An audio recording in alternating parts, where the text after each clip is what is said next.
এই মুহূর্তের জায়গায় দাঁড়িয়ে যদি দেখা যায় তাহলে দেখতে হবে বিজেপি হয়তো 2026-এর জন্য দিলীপ ঘোষকেই বাজি ধরে রাখছে। এটা তাদের একটা অস্ত্র বা এটা তাদের একটা হাতিয়ার বলা যেতে পারে। এই মুহূর্তে দাঁড়িয়ে রাজনীতির সম্ভাবনার জায়গা এখনো সময় রয়েছে, আর সেই সময়টাই কাজে লাগাতে চাইছে তৃণমূল। আর সেই জন্যই আজ তৃণমূলের প্রতিষ্ঠা দিবস থেকেই তাদের জোড়া কর্মসূচি মানুষের কাছে পৌঁছানোর জন্য, জনসংযোগ বাড়ানোর জন্য। কি সেই কর্মসূচি জানবো, আবির রয়েছে আমার সঙ্গে। আবির, একেবারেই তাই, এবং বুথ স্তর পর্যন্ত যাতে মানুষের সাথে যোগাযোগ সম্পূর্ণভাবে সারতে পারা যায় এই কর্মসূচিতে সেটাতে গুরুত্ব দেওয়া হয়েছে। কর্মসূচি দুটো ভাগে হচ্ছে। একটি কর্মসূচিতে সেটা হচ্ছে সমাজের প্রায় 1800 জন বিশিষ্ট মানুষের কাছে তৃণমূল কংগ্রেস পৌঁছাতে চাইছে। তার জন্য 38টা টিম তৈরি করা হয়েছে, যেখানে সাংসদ, মন্ত্রী, বিধায়ক, সাংগঠনিক পদাধিকারীরা থাকছেন। এর পাশাপাশি প্রত্যেক দিন সকাল 9টা থেকে সন্ধ্যে 7টা পর্যন্ত বুথে বুথে কর্মসূচি করবেন তারা। সেখানেও হচ্ছে ধর্মীয় স্থান পরিদর্শন, কর্মীদের বাড়িতে মধ্যাহ্ন ভোজন, বুথের গুরুত্বপূর্ণ জায়গাতে সভা করা, 45 মিনিটের একটি তথ্যচিত্র দেখানো, এবং গত 15 বছর ধরে প্রত্যেকটা বুথ ভিত্তিক বাড়ি বাড়ি কি কাজ করা হয়েছে সেই উন্নয়নের ফিরিস্তি তারা তুলে ধরবেন। কিন্তু যে সমস্ত বিশিষ্টদের বাড়ি থেকে প্রচার চলছে সেখানেও মমতা বন্দ্যোপাধ্যায় লেখা চিঠি পাঠানো হচ্ছে, যেখানে রাজ্য সরকারের রিপোর্ট কার্ডও রয়েছে। এবং আগামীকাল থেকে বারুইপুর দিয়ে তার রাজ্যব্যাপী প্রচার কর্মসূচি শুরু করছে অভিষেক বন্দ্যোপাধ্যায়। তাহলে 3 দফা ইস্যুকে সামনে রেখে পুরোপুরিভাবে ময়দানে তৃণমূল কংগ্রেস। এর সঙ্গে এই মাসে একাধিক রাজনৈতিক সভা করার কথা রয়েছে দলের চেয়ারপারসন মমতা বন্দ্যোপাধ্যায়। ধন্যবাদ।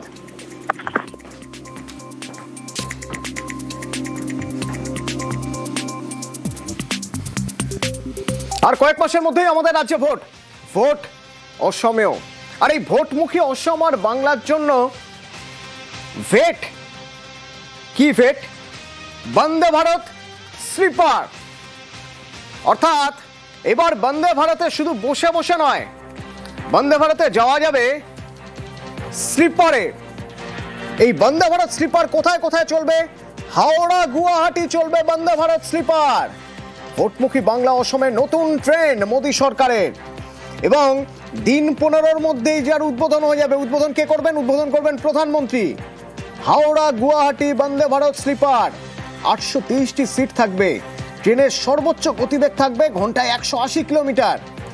গুয়াহাটি থেকে কলকাতায় যে ট্রেন আসবে বন্দে ভারত স্লিপার, সেখানে অসমীয়া খাবারের ব্যবস্থা থাকবে, যাতে গুয়াহাটি থেকে যারা আসবেন তারা তাদের মনের মতো, তাদের পছন্দের মতো, তাদের প্রদেশের খাবার পেতে পারেন।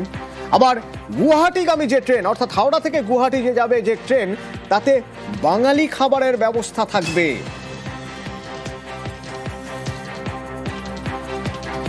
करीब करीब अगले 15 से 20 दिन में इसका फर्स्ट ट्रेन का इनॉग्रेशन चालू हो जाएगा। मोस्टली आप समझो 17 या 18 तारीख, अगले 6 महीने के अंदर अंदर बन के आ जाएंगी। 8 गाड़ियां और 6 महीने में बन के आ जाएगी, और इस साल के एंड तक करीब करीब 12 ट्रेन बन के रेडी हो जाएंगी। टाइम टेबल बहुत जल्दी आपके सामने आ जाएगा।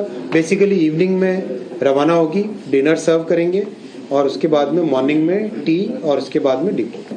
हम कई ऐसे सेक्टर्स होंगे जिसमें वेटिंग लिस्ट पूरी तरह से फिनिश हो जाएगी। इस ट्रेन में कुछ रिफॉर्म्स की झलक आपको दिखेगी। पैसेंजर्स के कंफर्ट के लिए जो बेडशीट, ब्लैंकेट और ट्रेन की क्लीनिंग, उसको एक टोटली नए तरीके से करेंगे। और फूड में जो ट्रेन गुवाहाटी से आएगी उसमें एसएमईज फूड होगा, और जो ट्रेन कोलकाता से निकलेगी उसमें बांग्ला फूड होगा। কিন্তু এই ট্রেনে যেতে কত টাকা ভাড়া লাগবে? গুয়াহাটি হাওড়া বন্দে ভারত স্লিপারের ভাড়া এসি 3 টিয়ারের জন্য 2300 টাকা ভাড়া, এসি 2 টিয়ারের জন্য 3000, আর এসি ফার্স্ট ক্লাস যদি এটা হয় তাহলে সেক্ষেত্রে 3600 টাকা ভাড়া। এই ভাড়া খাবার শুদ্ধ, অর্থাৎ এর সঙ্গে খাবারের দামটাও ধরে নেওয়া থাকবে। মনে করা হচ্ছে যে গুয়াহাটি কলকাতা যে প্লেন চলে তার সঙ্গে একরকম পাল্লা দেওয়ার জন্যই রেল মন্ত্রক এরকম একটা ভাবনা চিন্তা করেছে, বা এরকম একটা সিদ্ধান্ত নিয়েছে, যেখানে 3 টিয়ারে 2300 টাকা, 2 টিয়ারে 3000, এবং এসি ফার্স্ট ক্লাসে 3600 টাকা ভাড়া বন্দে ভারত স্লিপার পাচ্ছে গুয়াহাটি হাওড়া।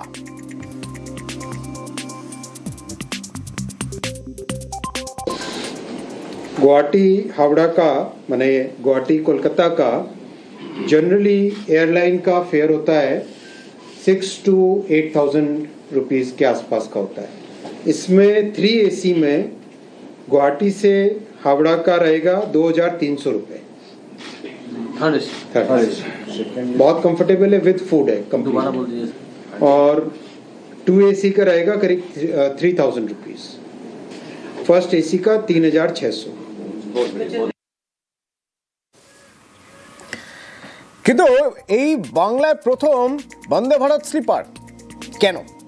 ভোট, অসমেও তো ভোট, তাহলে কি এই দুই রাজ্যে ভোটের জন্য এটা কেন্দ্র সরকারের ভেট, কোনো রাজনৈতিক কৌশল? ভোটের আগে দুই রাজ্যের জন্য নতুন ট্রেন?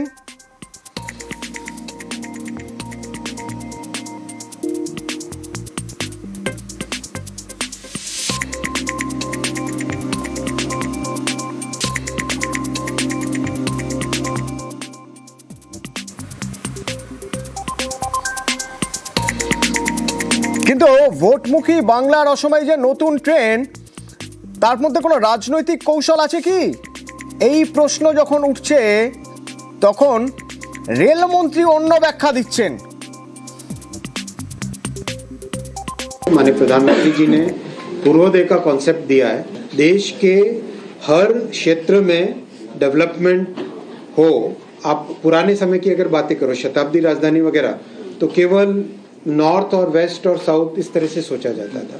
प्रधानमंत्री जी ने उस सोच को पूरा का पूरा ट्रांसफॉर्म किया कि हमें ईस्ट के बारे में, ईस्टर्न सेक्टर के बारे में और नॉर्थ ईस्ट के बारे में वैसे ही सोचना चाहिए जैसा हम बाकी देश के क्षेत्रों के बारे में सोचते हैं। तो बहुत सोच समझ के ये किया गया है, ईस्टर्न सेक्टर से चालू किया है।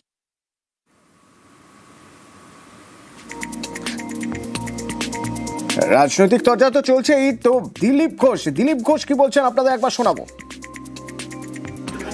বন্দে ভারত তো নতুন হচ্ছে না, শুরু হয়ে গেছিল গত লোকসভার আগে থেকে, এখনো চলছে। আর সরকার কথা দিয়েছিল বন্দে ভারত স্লিপারও আসবে, তো অমৃত ভারত স্লিপার চলছে। আমার মনে হয় নতুন টেকনোলজিতে সময় কম লাগবে, কমফোর্ট বেশি লোক চাইছে, তো সেজন্য বাংলা আসাম দিয়ে শুরু হচ্ছে, সারা দেশেই হচ্ছে, আগেও হয়েছে, আগামী দিনেও হবে। জয়প্রকাশ মজুমদার তৃণমূল নেতা আমার সঙ্গে ফোনে রেখেছেন। জয়প্রকাশ দা, ভোটের ঠিক আগে এরকম একটা ট্রেন, যে ট্রেনার দিন 15-র মধ্যেই উদ্বোধন করবেন প্রধানমন্ত্রী, বন্দে ভারত স্লিপার গুয়াহাটি থেকে কলকাতা আসবে। ওদিকে গুয়াহাটি মানে আসামেও ভোট রয়েছে, আবার পশ্চিমবঙ্গেও ভোট রয়েছে। ভোটের আগে ভেট? দেখুন, ভারতীয় রেল চলে করদাতাদের টাকায়, বিজেপির পকেটের টাকায় নয়, অশ্বিনী বাবুর বাড়ির টাকাতেও নয়, মোদী বাবুরও টাকা নয়। এটা করদাতাদের টাকায় ভারতীয় রেল, এবং প্রধান উদ্দেশ্য হচ্ছে সাধারণ মানুষের যাত্রার স্বাচ্ছন্দ্য এবং সুরক্ষা। বর্তমানে রেল তো সেটাই ভুলে গেছে।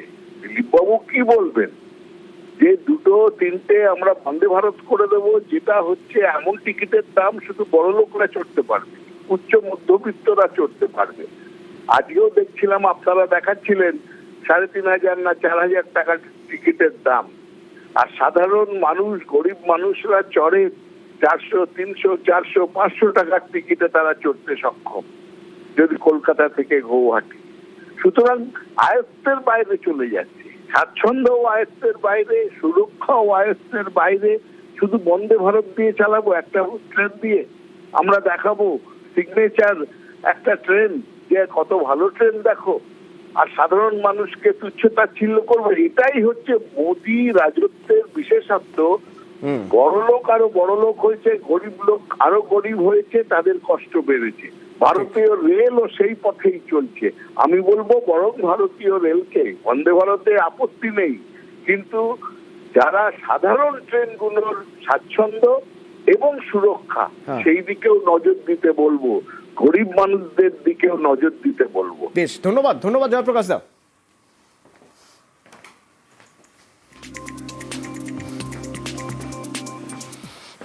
গত বছরের আমাদের শহরের তিক্ত অভিজ্ঞতাগুলোর মধ্যে একটা অভিজ্ঞতা নিশ্চয়ই মনে থাকবে আমাদের।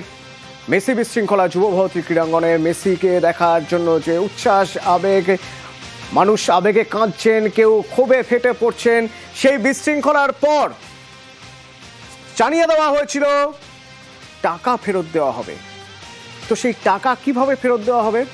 স্পেশাল ইনভেস্টিগেটিং টিম টাকা ফেরতের প্রক্রিয়া শুরু করলো। কি সেই প্রক্রিয়া, কিভাবে টাকা ফেরত দেওয়া হবে? অনুপ রয়েছেন আমার সঙ্গে ফোনে। অনুপ, তবে সল্টলেকের মেসি বিশৃঙ্খলা কাণ্ডে যে পরিস্থিতি হয়েছিল সেই টিকিটের টাকা কিন্তু ফেরানোর যে প্রক্রিয়া আছে এই প্রক্রিয়া ইতিমধ্যে শুরু করলো সিটের পক্ষ থেকে। টাকা ফেরতের জন্য আদালতের দ্বারস্থ ইতিমধ্যে সিটের পক্ষ থেকে হচ্ছে এবং টিকিট বিক্রি করে যে 19 কোটি টাকা যে সমস্ত উঠেছিল অনলাইনে, এক্ষেত্রে দেখা যাচ্ছে যে অনলাইন সংস্থার সঙ্গে যোগাযোগ করা হচ্ছিল, সেই অনলাইন সংস্থাকে বারবার দিল্লি থেকে তলব করে জিজ্ঞাসাবাদ করা হয়েছিল এবং সেক্ষেত্রে তাদের থেকে তালিকা পায় যে কত মানুষ কিভাবে অনলাইনে টিকিট কেটেছিল। 19 কোটি টাকা অনলাইনে টিকিট কাটা হয়েছে বলে এমনটা জানতে পারে এবং 22 কোটি টাকা কিন্তু সত্যজিৎ দত্তর অ্যাকাউন্ট থেকে ফ্রিজ করা হয়। সেই টাকাই কিন্তু একেবারে ফেরত দেওয়ার এই প্রক্রিয়া ইতিমধ্যে শুরু করা হচ্ছে। তার আগে আদালতের যে অনুমতি, সেই অনুমতি যে দিতে হয় সেই আইনি পরামর্শ নিয়েই সেই অনুমতি নেওয়া হচ্ছে বলে এমনটা জানতে পারছে এবং যত দ্রুত সম্ভব এই টাকা কিন্তু ফিরিয়ে দেওয়া হয় বলে এমনটাই সিটের পক্ষ থেকে আশ্বস্ত করা হয়েছে। ধন্যবাদ।